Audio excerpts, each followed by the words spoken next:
Une femme en robe de tailleur blanche marchant dans la rue. Un groupe d'adolescents à bicyclette, s'accroupissant à l'avance au bord de la rue où elle passe, pour admirer le beau visage de la femme, et son corps plein et mature pendant qu'elle marche. Cette femme s'appelle Marlena, la plus belle femme de cette ville sicilienne, et la fille du nouveau professeur de latin. La fille du nouveau professeur de latin, Ronaldo, 13 ans, est fasciné par Marlena dès qu'il la voit.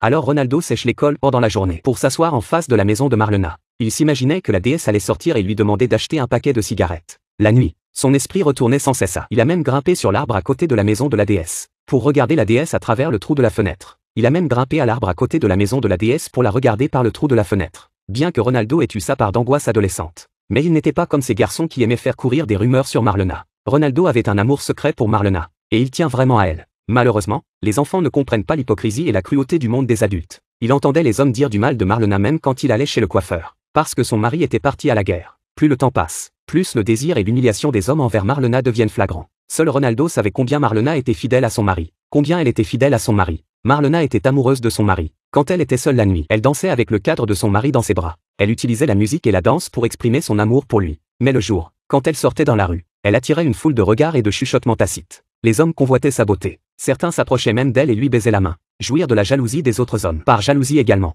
les femmes n'aiment pas beaucoup Marlena. Les hommes et les femmes, tous s'imaginent que Marlena est une femme libre qui a le goût de la séduction. Un jour, la ville apprend que le mari de Marlena a été tué au combat. Les hommes et les garçons étaient en ébullition. Ils ont tous senti que leur chance était enfin arrivée. Cette belle femme aux cheveux roux, en soie noire et de jolies lèvres rouges, s'avance dans la rue et s'assoit sur une chaise. Dès qu'elle sort sa cigarette, une foule d'hommes se rassemble autour d'elle et lui offre du feu. Après la mort du mari de Marlena, les rumeurs sur sa vie privée libertine sont devenues de plus en plus détaillées et réelles. Et les hommes de la ville sont devenus de plus en plus excités. Ils traînaient autour de sa maison le jour. La nuit, ils essayaient d'obtenir un rendez-vous avec elle. Un jour, Ronaldo a vu un officier fasciste embrasser Marlena dans sa maison. Il s'est battu avec le dentiste de la ville dès qu'il a quitté la maison. La femme du dentiste arrive. À la porte, elle a traité Marlena de salope. À la suite de cette bagarre, la femme du dentiste a emmené Marlena au tribunal. La femme du dentiste a intenté un procès à Marlena, affirmant qu'elle avait une liaison avec lui et qu'elle brisait la famille. Marlena a dû prendre un avocat pour se défendre. Mais après avoir gagné le procès, l'affreux avocat, Marlena a été obligée de payer les frais de justice avec son corps. Et ce n'était que le début de ses malheurs. Non seulement les rumeurs de la ville sur Marlena n'ont pas cessé,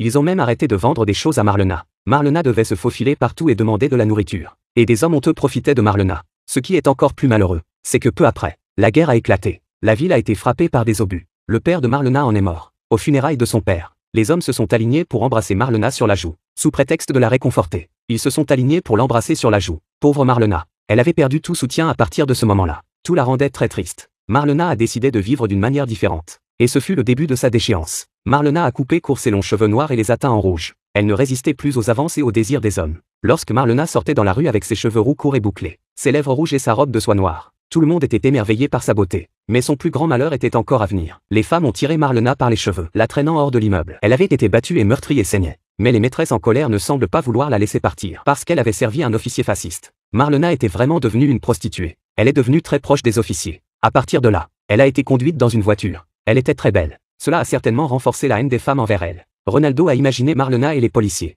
Ronaldo s'est évanoui à la vue de Marlena et des policiers. Son père l'a envoyé dans un bordel pour satisfaire ses désirs. C'est là que Ronaldo a rencontré Marlena. C'est là que son rêve de toujours s'est finalement réalisé ce jour-là. Mais ce qui s'est passé ensuite, il était dévasté. La fin de la Seconde Guerre mondiale et la défaite de son pays. Marlena, comme un vestige de ses péchés, elle a été exhibée dans les rues. Des femmes folles l'ont déshabillée. Elle était battue et couverte de sang. Désespérée, Marlena a crié à l'aide. Mais pas un homme ne s'est levé pour elle. Pas même un mot pour elle. C'est comme si ce n'était pas eux qui lui faisaient des avances. C'est lâche, pathétique et stupide. Marlena a quitté l'endroit. Et après un long moment, le mari de Marlena est revenu. Il n'était donc pas mort au combat. Il est retourné dans la ville à la recherche de sa femme. Il a été ridiculisé et humilié par les habitants. Ronaldo a écrit au soldat qui avait perdu un bras, pour lui dire la vérité, et combien sa femme l'aimait. Alors le mari est parti en train pour la retrouver. Quelques années plus tard, Ronaldo a grandi. Il avait une jeune et belle petite amie. Un jour, Marlena est apparue dans la rue. Cette fois, elle a pris son mari par le bras. Elle a marché dans les yeux de tout le monde. Marlena s'était teint les cheveux en noir. Elle était habillée de vêtements simples et son visage montrait les signes de l'âge. Mais elle semblait si calme. L'attitude de la ville à son égard, l'attitude des habitants de la ville à son égard a commencé à changer radicalement. Les hommes n'étaient plus indécents et arrogants. Les femmes ne l'insultaient plus. Ils la saluaient même gentiment et lui donnaient des choses. Je ne sais pas si c'était par culpabilité ou par admiration ou les deux. Marlena leur a aussi pardonné leurs péchés. Elle sourit et se réconcilie avec eux. Ronaldo fait toujours du vélo. Il suit Marlena et l'aide à récupérer les fruits qu'elle a fait tomber. Alors que Marlena se lève pour partir, il lui souhaite bonne chance. Bien que ce film, La légende de la Sicile, soit qualifié d'érotique. Mais ce qu'on y voit, c'est surtout la noirceur de la nature humaine et son côté brillant et émouvant.